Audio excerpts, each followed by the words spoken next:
الحمدللہ رب العالمین وصلی اللہ علی نبینا محمد وعلی آلہ وصحبہ اجمعین اما بعد۔ ابو موسیٰ اشعری رضی اللہ عنہ بیان کرتے ہیں کہ نبی کریم صلی اللہ علیہ وسلم نے ارشاد فرمایا، اس مومن کی مثال جو قرآن کو پڑھتا ہو، جو قرآن کی تلاوت کرتا ہو، اس چکوترے کی جیسا ہے جس کی خوشبو بھی پاکیزہ ہے اور اس کا مزہ بھی پاکیزہ ہے۔ اور اسی طرح اور ایک مومن کی مثال جو مومن ہے لیکن قرآن نہیں پڑھتا، کھجور کی جیسی ہے جس میں کوئی خوشبو نہیں ہوتی لیکن مزہ ہوتا ہے۔ اور اسی طرح اس منافق کی مثال جو قرآن پڑھتا ہو، ریحانہ پھول کی طرح ہے، ایک پھول ہے ریحانہ، اس پھول کی طرح ہے جس کی خوشبو تو اچھی ہوتی ہے لیکن اس کا مزہ کڑوا ہوتا ہے۔ اسی طرح اور ایک منافق کی مثال جو قرآن نہیں پڑھتا ہے، اس کی مثال ایسی ہے جیسے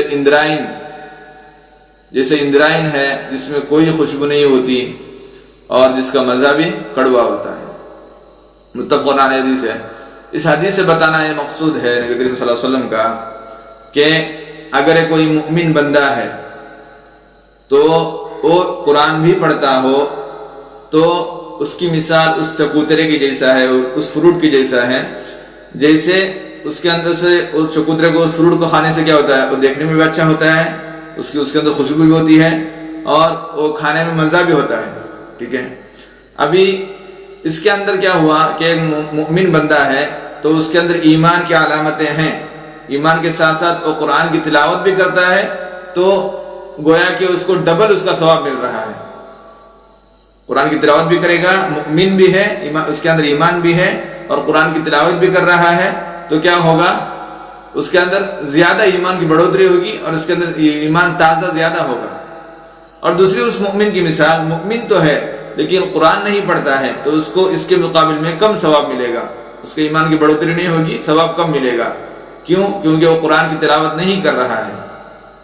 اور دوسرے اس منافق کی مثال بتائی جو منافق ہے، مسلمان ہی ہے لیکن منافق ہے، اس کے اندر منافق کی علامت پائی جاتی ہے، وہ منافق ہوں تو وہ شخص قرآن پڑھ رہا ہے، اس کو کیا ہوگا، اس سے اس کو اتنا ثواب نہیں ملے گا۔ کیوں؟ کیونکہ وہ منافق ہے۔ اور دوسرا اور ایک منافق کی مثال بتائی جس کے اندر وہ قرآن کی تلاوت نہیں کر رہا ہے تو اس کو کچھ بھی نہیں مل رہا ہے، گویا کہ وہ ویسٹ ہے۔ اور یہاں پر سمجھنے والی بات یہ ہے کہ انسان ایک ایمان والا ہونے کے ساتھ ساتھ اس کے اندر جو ہے اس ایمان کو تازہ کرنے کی ضرورت ہے۔ صرف ہم ایمان والے ہیں، مؤمن والے ہیں سمجھ کر بیٹھ جانا یہ عقل مندی کی بات نہیں ہوگی، بلکہ اپنے ایمان کو تازہ کرنے کی ضرورت ہے۔ جیسے صحابہ کرام رضی اللہ عنہم اپنے زمانے میں کیا کرتے تھے، کوئی ایک چھوٹا سا عمل بھی ان کو مل جاتا نبی کے ذریعے سے، ایک چھوٹا بھی عمل ان کو معلوم پڑ جاتا تو اس عمل کو کرنے کے لیے جو ہے اس عمل کے پیچھے لگے ہی رہتے تھے، اس عمل کو کرنے کے لیے۔ کیوں؟ کیونکہ اپنے ایمان کی تازگی ہونی چاہیے، اپنا ایمان بڑھتا رہنا چاہیے۔ یہ صحابہ کی کوشش تھی کہ اپنے ایمان کے اندر بڑھوتری ہو۔ لیکن آج ہمارا حال کیا ہے؟ آج ہمارے لیے ساری سہولتیں ہیں، ہر ایک چیز مہیا ہے، ہر ایک چیز کی ضرورت ہمیں جس چیز کی ضرورت تھی ہر ایک چیز دنیا کے اندر موجود ہے۔ کسی کو کنڑا نہیں آتا ہو اس کو اردو میں پڑھنے کے لیے قرآن کا ترجمہ ہے، کسی کو اردو نہ آتا ہو اس کے لیے انگلش کے لیے پڑھنے کے اس کا ترجمہ ہے۔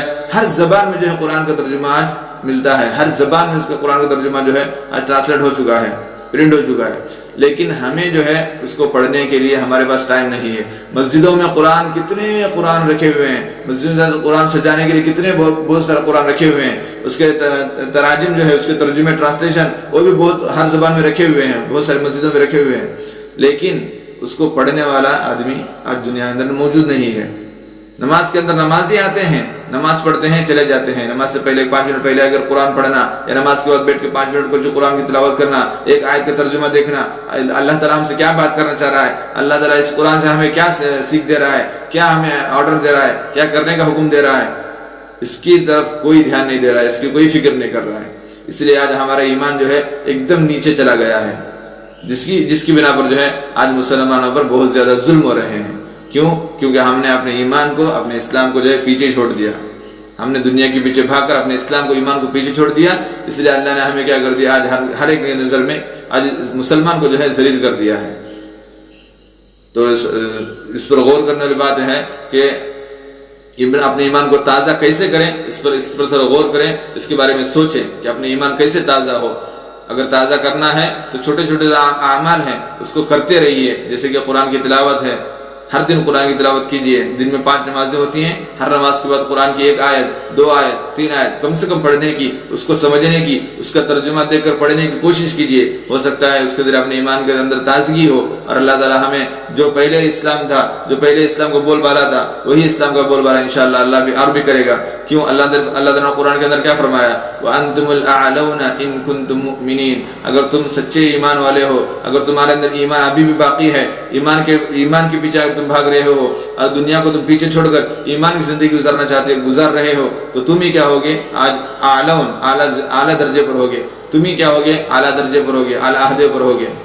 تو اللہ تعالیٰ کا وعدہ کبھی جھوٹا نہیں ہوتا۔ اگر ہم ایمان کو پکڑے رہیں گے، ایمان پر ثابت قدم رہیں گے، تو انشاءاللہ اسلام کا بول بالا ہوگا اور ہمیں ہر طرح کی عزت ملے گی۔ اللہ تعالیٰ اس پر عمل کرنے کی توفیق نصیب فرمائے، آمین۔ السلام علیکم ورحمۃ اللہ وبرکاتہ۔